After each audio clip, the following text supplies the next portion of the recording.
Ang awit na Sinana Odeng ay isang awit na inhandog kay Ginang Lourdes Samonte ng samahan ng nagtatanghal ng sinakulo sa bayan ng Bulacan, nayon ng Taliptip.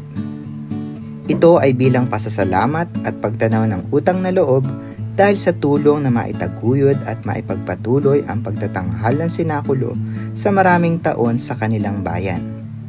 Ang awit na ito ay nagpasalin-salin at nang lumaon ay kinagiliwan ng awitin ng mga taga roon.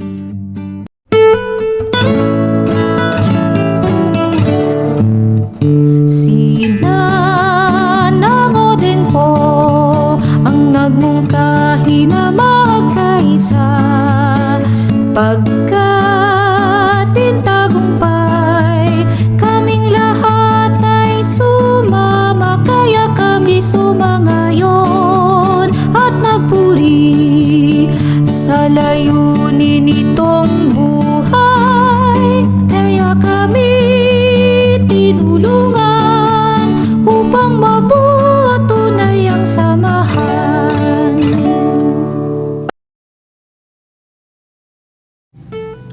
Ano pang hinihintay mo? I-scan ang QR code para sa karaoke version ng katutubong awit na ito. Halina at ating awitin ang mga katutubong awit sa lalawigan ng Bulacan.